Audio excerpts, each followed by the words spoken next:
This episode is sponsored by the Nebraska Prospects Baseball Club, one of the nation's premier baseball organizations in getting players to the collegiate level. The Balls and Strikes podcast is brought to you by Elkhorn Training Camp. Let's have some fun and play ball. Hello, everyone. Welcome to the Balls and Strikes podcast. We have another exciting episode today. As you know, we like to profile some of the players in the community that have played the game of baseball the right way and are taking their game to the next level. And today, we are privileged to be joined by Scott Deremer and his son, Drew Deremer. Welcome, gentlemen. How are you guys today? Good. How are you? Doing Excellent. Great. Thanks. Excellent. Well, thanks for joining the Balls and Strikes podcast. Let's just dive in, Drew, and talk a little bit about your journey in baseball. Obviously, congratulations on a fantastic high school career. Thank you. State champion your junior year, runner-up your senior year, first team All-Nebraska, 7-0 your senior year, 1.48 ERA. Just fantastic accolades. So let's talk a little bit about how you got to that point, right? People see, and I can't forget, you're also a University of Iowa commit. Yeah. And it's really hard to pitch at Millard West. It's even harder to get to the Division I level. So let's talk about, for our listeners, for the kids out there, some of the parents, how did you get to this level? So do you remember playing youth baseball, and what were some of your top lessons? Mm-hmm. Yeah. So when I was younger, I grew up, my dad was my coach. I played with my brother as well. And basically whatever he learned from him growing up, he taught that to me and my brother. Sure. And it was just a bunch of fielding lessons, pitching lessons, hit the ball and just stuff like that. Yeah, absolutely. Dad, what was it like coaching your son? It was good. I just wanted to be involved, as far as teaching them the right way. You give them that, the mindset to work hard and all that, and it's up to them to do it. And as soon as you see that they're willing to do it, then you get going, and if you just got to read them, if they're willing to work hard, then I'm willing to do anything I can to help them. Absolutely. Absolutely. Drew, do you recall, at what age did it start to click for you where it's like, hey, I may have a future in this game? Definitely when I was probably 13, 14. Okay. Because that's when I really started pitching a lot more, and then Sure. I started pitching way better than I used to. Up to that point, did you play multiple positions? I assume so. Mm-hmm. I played pitcher outfield. Okay. Sometimes first base. And Scott, were you the coach at 13, 14 as well? Yeah. So we went over to the Omaha Royals when he was 12, and my brother and I took over that team. And it's just development. It's just a bunch of neighborhood kids, honestly, on one team, and just continue to develop the kids and working. And it was on them. We taught them to play the game, and they did it on the field. They did a great job. Yeah, absolutely. Well, I'm currently a youth coach. I coach my 14-year-old son. I go into retirement here in less than 10 days, so be mixed emotions for that. So when you talk about youth baseball, Drew, what did you experience growing up? Baseball is a game of failure, right? Yeah. Talk to us a little bit about some of the road bumps that you had growing up in youth baseball. Definitely when I was way younger, when I was 3 and 4, I broke my collarbone twice. So and that set me back a couple of years. How did you do that? My brother actually jumped on me and my collarbone just snapped. Was it a dog pile after a win? No, it was just messing around. Yeah. Okay. And then growing up, I got over that. I started playing more. And then my 11U year, I got cut by the Omaha Pacesetters. Okay. And then that's when I joined the Omaha Royals with my dad and uncle being coaches, and then just got progressively better there. Absolutely. We learn so much in life about failure, right? We always try to talk to the kids in the facility about that, the kids that we coach. I got cut in high school, right? And it just propels you it motivates you, right? To quote unquote, prove people wrong, right? Yeah. Absolutely. So Scott, talk to us about, as a parent, when you see your kid, when you're coaching them in baseball, you see them fail, right? Yep. You obviously talk to parents, nonstop within the game on Drew's team at Millard West. What did you observe? What did you observe back then? And what do you tell parents now of kids that are on the cusp of getting to the level that Drew's at? You see a lot of parents are anxious, and I get it. There's a lot of competition out there. There's a lot of teams out there, and a lot is put on these kids' shoulders at a very early age. And, the way we did it, first of all, going back to when he was 7, he was going to play coach pitch again, and we lost a kid on the Omaha Cardinals. And we're like, I'll let Drew play. He was a 7-year-old playing with 8 and 9-year-olds, and he held his own. It was a struggle for him, Sure. but it was a good stepping stone for him to get into that realm of the game. But we don't ever force anybody to do that they don't want to do, and just giving them the tools and in the right directions of my brother and I playing at the levels we played at, teaching them the game the right way, making them hustle, not taking days off if they don't want, it's just, there's just a lot of things that are involved for these kids to get there. What I want to tell kids, I talk to a lot of parents that come into our shop every day, and it's just let them play, let them have fun, let them play. You can't force them to do it. If they want to do it, great. Again, you'll give them every tool that they need to succeed. Absolutely. I tell parents this, and I'm, telling my son this. It gets so hard as you get to high school that if they don't want to do it, they're not going to be able to do it anyway, right? And so it's very hard to let them go, but you just got to let them go, right? Yeah. And at the end of the day, it's going to be up to them to ask you to throw the bullpen or to go hit in the cage that extra hour, right? But you just got to let them go. Yeah, I mean, growing up in the summertime, him and his brother, that's all they wanted to do is go to UBA and ETC. And we did it. If they wanted to go work hard, I was going to go with them. I throw a BP every single day of my life, and my shoulder will tell you that I have. Did you like ETC better? Yes. Okay, good answer. Just had to throw that in. No, if they're, like I said, if they're willing to work, I'm going to work with them. I would never say no. And if we weren't at one of the facilities, we were outside playing wiffle ball baseball or tennis ball baseball or something, anything that you can throw and hit, we were doing. That's exactly right. Anything. And that was all them. You always want to push them in the right direction, but if they fight it, then you kind of back off. But they wanted to do it, so we kept going. Yeah, the fire's got to come from within, right? Obviously, you have it, Drew. Let's fast forward to your time at Millard West, right? Mm-hmm. Just fantastic career there. Obviously, the team did exceptionally well. Yeah. Right. What are the highlights of your Millard West career? Definitely the junior year state championship. What an epic game. Yeah. It was crazy. Yeah, that walk-off home run, just the number of views. I forgot, how many views did it have on YouTube? It was something insane. I'm not sure, but between that and TikTok and all these other things, there were millions. Yeah. It went viral pretty quickly. Probably the best game that will ever be played in Nebraska high school championship history of any sport, right? If there's another one, then yeah, I want to see it because that was nuts. Absolutely.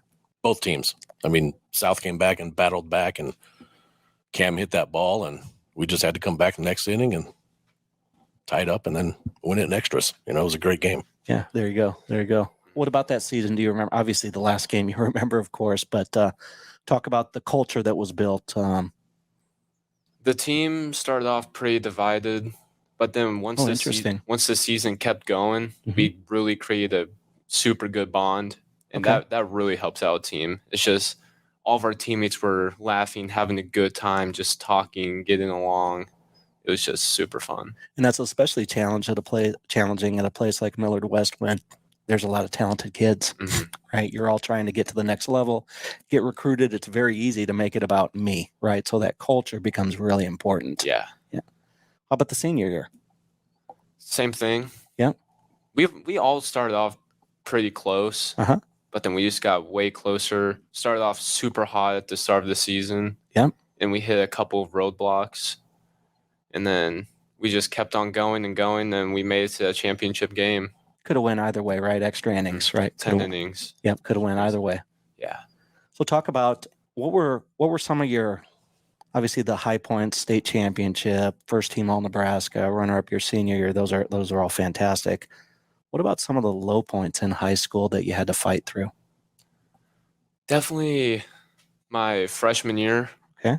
When COVID season, when that season got canceled, and then we were really limited to what we could do. And basically we couldn't do anything all spring, and then just got lower and lower. And then once we got that okay of playing in the summer, we ramped it back up, and then we got back to where we were. Yeah, that was a surreal time for all of us. Did we ever think anything like that would happen? And hopefully we never have to go through it again. Yeah. And it was such a grind. When we finally got cleared to play for the Prospects that summer, we were gone because you still couldn't play here. That's right. Other states are able to play. That's right. So we were literally in a different state every weekend. And again, that's the grind that they wanted to do. So we're going to support it. Absolutely. That's a good lead into your recruitment process. Obviously, a big part of that was what you did at Millard West, but also in the summer, you played for the Nebraska Prospects organization. Let's talk about your experience with the Prospects, some of the tournaments that you went to, right? Some of the competition that you were able to play against and how it helped you get recruited. So starting off with I started my freshman year. And you did both your freshman year, Legion and Prospects. Yeah, I did Legion and Prospects my freshman year. Mm-hmm. I chose to play more Prospects because it was better competition and I was able to get more looks by college coaches. Sure. And then my sophomore year is when I really ramped up my velo, my stats, and then I just got a ton more looks, got phone calls here and there, and then that's when I started talking to Iowa. And it just started getting better and better from there. And then off to my junior year, I got better and started working with Elliot Engel from Doan. That he was my coach for Prospects. Sure. And I really like what he has to offer and teach me. Excellent. And then that's when I committed to Iowa. That's fantastic. It's funny. We were playing in Cedar Rapids that year, and he was starting on the mound, and Dave Lynch was the head coach of that team, and Elliot was the assistant. And he was starting the game, and Dave said, Coach Lund, Robin Lund from Iowa was there, and Dave says, "Hey, I got a kid you should probably see." And he threw, and he dealt. He threw really well. His velocity was up pretty good, and I think starting that next week is when he started doing the Zoom calls with Iowa.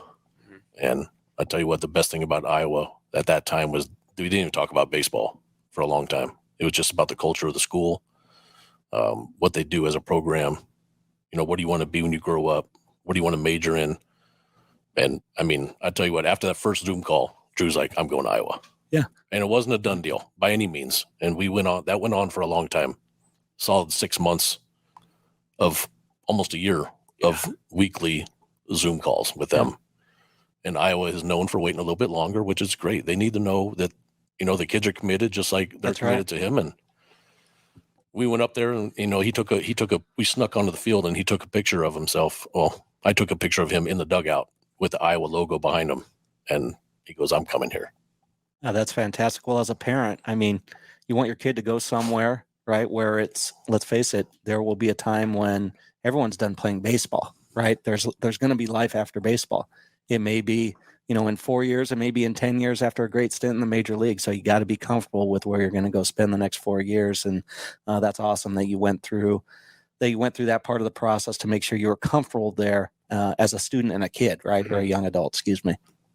Excellent. Let's talk a little bit about, we won't go into a lecture to our listeners about pitching strategy, but I see this at age 14, right? At least at this age, all the kids are enamored with, well, dad so-and-so, or my son, dad so-and-so throws 80, right? In high school, it's everyone throws 90. I went to so many high school games this year, and I didn't realize that, there were 75 players in Omaha that threw 90.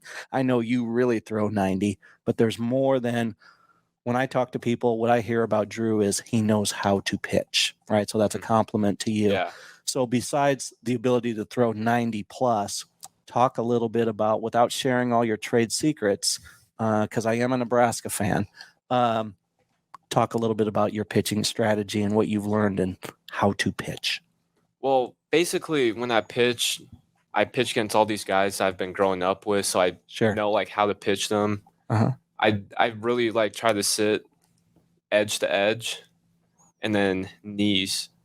When you pitch at the knees, you're just going to get a lot of weak contact and a bunch of rollovers and fly balls. Absolutely. I mean, I like to tell people that, how many team batting averages are above 300 anyway, right? Yeah. If you look at most lineups, right, you have the ability to get hurt by a few kids, right? I'm not saying 1 through 9 can't hit, right? Mhm. It's just factual, right? And so, pitching to contact and getting people out is the name of the game, right? Yeah. It's both ways, right? You don't want your 3-4-5 to hurt you, to beat you, but then you can't take it easy with the 8 and the 9. That's exactly right. I mean, the 7 through the 9 are the ones that seem to get probably more base hits against the better kids because of that reason. They dominate those 3-4-5s because they have to. They don't want them to beat them. And then that 7, 8, 9 is what gets them sometimes. Especially in the top part of Nebraska Class A baseball, I think it's really at its peak, right? And it's continuing to rise. There's good players up and down the lineups, right? Yeah. We got kids going all over the country, man. This 23 class, 24 class is really good. 25 is really good. 22 is good. This 23 class with the arms that are going to these schools, and those are all legit touching 90 guys. And we just talked about that. And those guys are those 23s. They're good. It was fun coaching those kids with the prospects for a few years. Yeah, that's what's so fun about doing this, because the Omaha baseball community continues to be a rocket ship, right? And we want people to know about the players that are coming from this community, right, and the opportunities that they have in the future. I can guarantee you, every time we go to Florida or Atlanta, Kansas City, wherever, Indianapolis, nobody's expecting Nebraska kids to come in and play the way they do. And it's been that way since the class of like 19 when it originally started. It's just getting bigger and bigger and bigger. And they know who the Nebraska kids are now when they go to these tournaments, because we know a lot of people from all over the country, and they're like, yeah, you guys are pretty legit. There's some good ball players. That's fantastic. Let's go back real quick, Drew, to your commitment to University of Iowa and Coach Heller. When are you off to Iowa, first of all, and what are you doing this summer? This summer I'm just playing Legion with Millard West, and then I leave August. Sometime in August. They just wanted to be there before school starts. There you go. So excellent. If Legion ends a little bit sooner than we want, because of if we get knocked out of areas or districts or whatever, then we'll probably get them up there earlier to start working out with the guys. Sure. What are your expectations for your freshman year? First team All Big Ten? Hopefully. Okay. All right. Yeah, hopefully. No, but what do you have in mind? I mean, what's the plan? Pitching depth at Iowa, do you feel like you have some decent opportunities? I feel like I have some decent opportunities, and for sure when I go in the pitch, I'm going to take it for granted for sure. Awesome. Yeah, they got a lot of good arms up there in Iowa. A lot of good arms. Well, they won 44 games. Yeah, they only have one guy who throws 100 plus. Yeah. That Brody Brack throws the ball really well. Yeah, that's pretty good. And those other starters are pretty good as well. Pretty legit. Bullpen's good. I mean, it's a pretty good time, I feel. I don't know the history of Iowa baseball very well.